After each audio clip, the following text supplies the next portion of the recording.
Hey, what's up guys? Another Zippo trick for you today. This one's called Karate Kid. It's an aerial Zippo, so we're going to be letting go of the Zippo and then catching it. I'm using a plain satin Zippo for this. I don't want to use something fancy, nor do I suggest you use your favorite Zippo for this. There's a high probability of dropping it. There's a high probability of damaging your Zippo or breaking it completely. Also, there's an inherent danger because it is going to be lit and in the air. Alright, so if you do drop it, it's going to land on your floor. I don't recommend doing this inside. I don't recommend doing this if you're underage. I don't recommend doing this over a carpet with pets around. Actually, I don't recommend doing this at all. That makes it easier for a disclaimer. But anyway, it's a very simple trick to do. There's not a lot of physical aspects to it. It's just timing. That's all it is. If you're used to flipping a balisong, you do have an upper hand with this. Of course, you want to look at the Zippo while you're doing this because it is going in the air. You want to be able to catch it properly.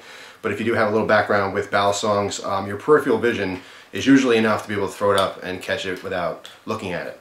So that does help you a little bit if you have that background.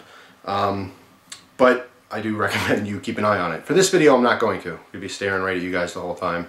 But I mean, except for when I'm slapping it. So anyway, here, let me show you how it works, and then I'll do a little breakdown for you in all the different steps, and a couple little tips and tricks that hopefully will help you out.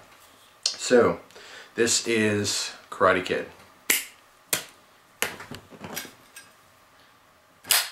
Alright guys, so here's the breakdown of the move. It's actually very simple to do, it's just a matter of catching it. That's the hardest part in this move. Snapping open is very easy. You guys are used to doing this in other tricks. But basically, we're starting off with the 3-finger grip. The Zippo is upside down with the hinge facing to your right. But the hinge is to our right. Pointer finger, middle finger, it's upside down. It goes on the base, and our thumb goes on the cap or lid. When you squeeze together, your fingers slide off the back, okay, and you're snapping it open. But as your fingers slide, you're grasping the lid, okay? And it snaps open. Now once you do snap this open, you want to make sure that you twist your hand slightly, because once open you want this completely square with your body. So the next step is coming down and chopping the wheel. All you're doing is creating friction on that wheel. You're spinning it with the base of your pinky or your palm. It might be more comfortable to use the palm, okay, as opposed to the pinky. Of course, if you come in too close, you're going to just smack the top of the chimney part and it's going to hurt your hand, maybe even cut you. If you miss, well, you miss, and then you just mess the trick up. So it basically, you have to practice, you know, where to kind of come in and chop it.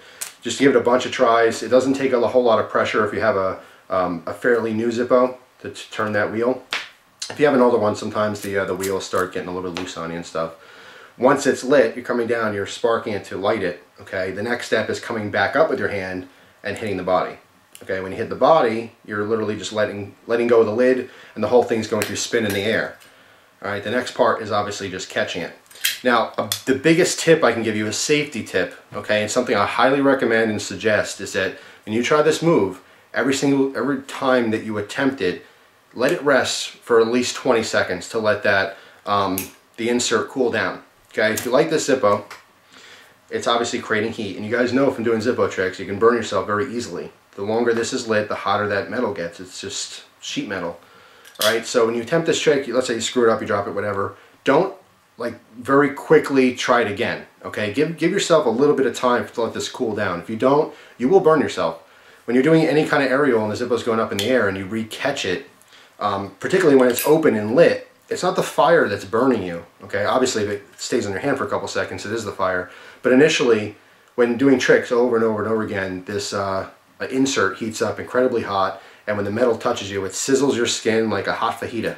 All right, it's not good. So that's my biggest tip to you: is you attempted the trick, you screwed it up, wait 15-20 seconds at least. Let that metal cool completely so that you can, you know, put your hand on it and hold it. All right. If it's too warm to do that, don't do the trick again. You're just going to make it hotter and hotter, and you're going to burn your skin pretty severely. All right. So that's pretty much it. Once again, you're snapping it open, rotating your hand so it's square with you, coming down, chopping it lit, coming back up, smacking it in the air, catching it any way you want. Of course, in this case, I happen to catch it upside down and closed it to catch. You don't want to do that. You want to catch it when it's open and still lit. Okay, I think any Zippo trick, the end purpose is to do something cool. your end result is having a Zippo open and lit. So then you can light a cigarette, light a firework, whatever you're doing with the lighter itself. All right, and then afterwards you can close it any way you want. So with this trick, I don't like set a specific type of grab or a specific type of landing. Any way you catch it, just like a balisong, just make sure, even if you catch it funky like sideways or upside down, just do something to end up with the Zippo open and lit upright like this. Okay, that's the purpose, and then you can close it any way you want. So that's it. That's Karate Kid. Just something new. People wanted to see some more aerial type Zippo tricks. People ask me for Zippo tricks in general. People like them, just like balisong tricks. I'm gonna try to do more of those as well. But I just recently got a message specifically asking for an aerial one, so I said, all right, well, it's time to do one. And this is the one I came up with. So that's it. Hopefully you enjoyed it. Appreciate your time as always. I thank you very much, and I hope you enjoy the rest of your day. Take it easy, guys. All right, a little bonus scene here. I just watched the footage and realized that I said I don't have to look at the Zippo to catch it. You can use your peripheral vision to know where it is to catch it properly. So I'm going to redo the trick again for you real quick, staring at you the whole time. So here we go. That's it. Take it easy.